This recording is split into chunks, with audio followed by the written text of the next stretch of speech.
Hey, what's up, guys? So today I'm going to give you a little rundown on what my plan is here. We're going to be working on a 1972 Datsun 240Z. We're having a problem with it running. I mean, it'll run, but not very good. The carbs need to be rebuilt. I primed the fuel system already. I have this little hose kind of just dangling from the hood there that's full of fuel. I replaced the fuel pump and the starter and plugs, wires, cap rotor, the basics. But I'm going to end up rebuilding these SU carbs. But you know what? Let's go ahead and turn it over and see if she'll start for us today. All right, we're going to go ahead and give her a little turn over and see what happens.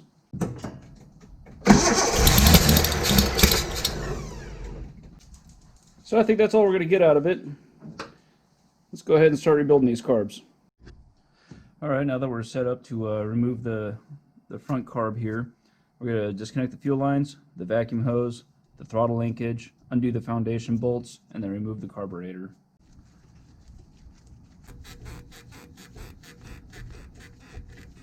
I'm going to pull this vacuum line off. This right here is for your timing advance to your distributor. There's also a throttle return spring that's attached down here. I don't know if you can see it. Just stretch that down and then pull it off. It's pretty well attached. There it is. So it's pretty well attached to your throttle. So we're just going to leave it like that.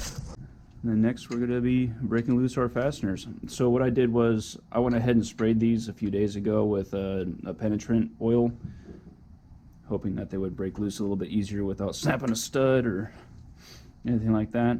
And it looks like it's coming off pretty nice.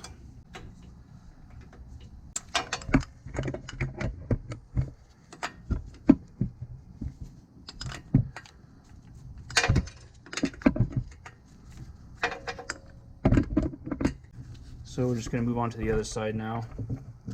Zoom in here and kind of show you guys right where it's at. It's that nut right there. It's all the way in the bottom there. It's going to be kind of hard for me to wrench on it and give you guys a good point of view, so I'm just going to go ahead and send it. Alright, now that all those foundation fasteners are loosened and brought to the ends of the studs, we're going to go ahead and disconnect our choke cable. Just take a screwdriver, loosen up this clamp here. I'm just going to go ahead and take the screw all the way out, and then I'm going to turn the keeper down. There we go. And then put your fastener and your keeper back in there. You guys can see that, so I'm going to go ahead and show you. So you got this little fella right here that holds your cable. This one's also got a flathead drive on it for a screwdriver, but I prefer to use wrenches when I can. Alright, so that's loose, and then it just pulls right out. So one of the reasons how come we didn't want to take the fasteners all the way off is the top ones are kind of captivated in between the body of the carburetor and the stud.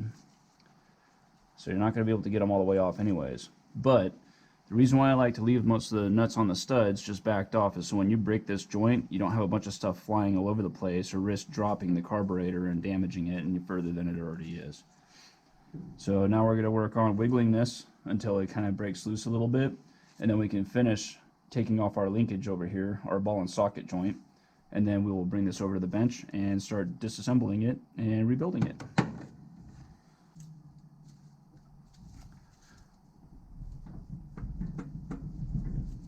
There we go, she's wiggling.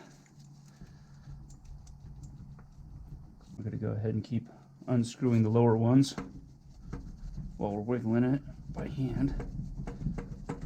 There we go. There we go. All right. Come on. Get it together, man. All right. There we go. Now you have your carburetor. After you're done removing your carburetor, it's a good idea to take your washers and fasteners that came off of the foundation there and go ahead and put those back on in the orientation that they came off. So that way, if it takes you a long time to get back to reinstalling it, You'll know where your fasteners are, where they go, and you won't have to guess which ones went where. Alright, now that we got the carburetor rebuilt, we're going to go ahead and reinstall it on the intake manifold there. So, yeah, let's just get started. Actually, you know what? I'm going to run a die nut down these threads here because they're kind of gross. I want to clean this up a bit.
Alright, got my gasket on there.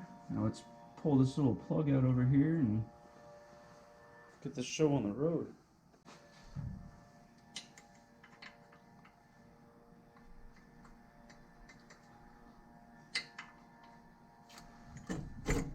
There we go. Boop.